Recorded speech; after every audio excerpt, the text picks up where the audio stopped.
Good morning or good day to you all. Welcome to the channel Global Lightning. Today, my headline is going to be Unemployment in Canada. What's really happening?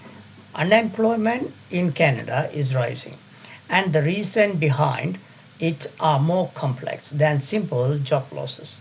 Since early 2023, Canada's unemployment rate has increased from 5% to about 6.5% by September 2024.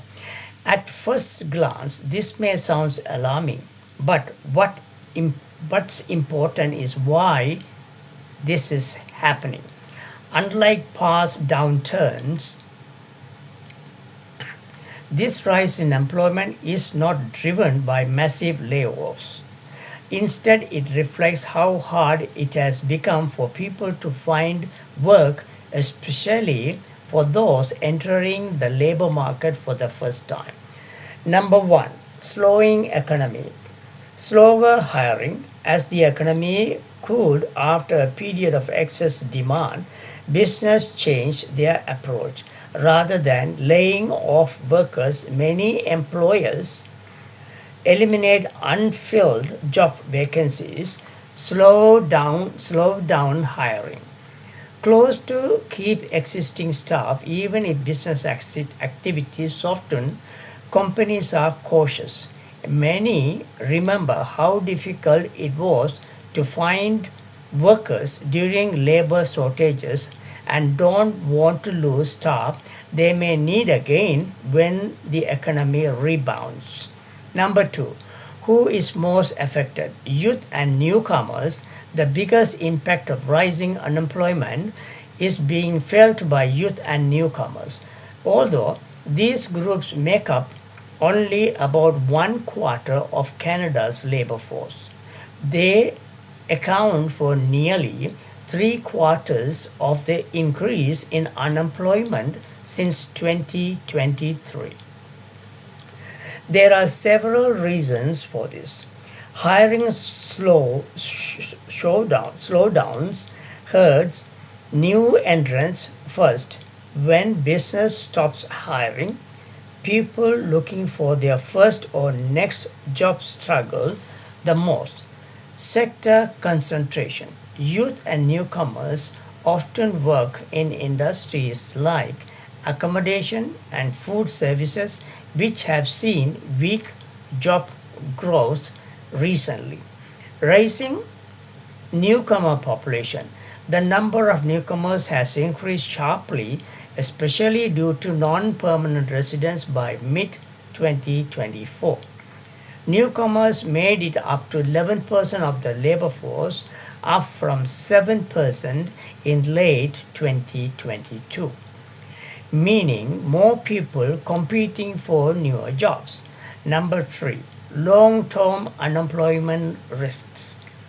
Some groups face an average tougher reality. People over 35, individuals with disabilities, and those without post secondary education are more likely to experience long term unemployment. These workers often face skills mismatches, reduced limited access to retraining, reduced competitiveness in changing job market. The longer someone stays unemployment, the harder it becomes to re-enter the workforce. Number four, structural and regional challenges. Canada is also dealing with structural unemployment where workers' skills don't align with available jobs. Rapid technological change and shifting industry needs mean some workers are left behind without updated training. On the top of that, unemployment varies widely by region. Depending on local industries and economic conditions, what workers in one province may not work in another province. Conclusion. Canada's rising unemployment isn't about the jobs disappearing overnight. It is about access to opportunity, slower hiring, and a labor market that isn't keeping up with change.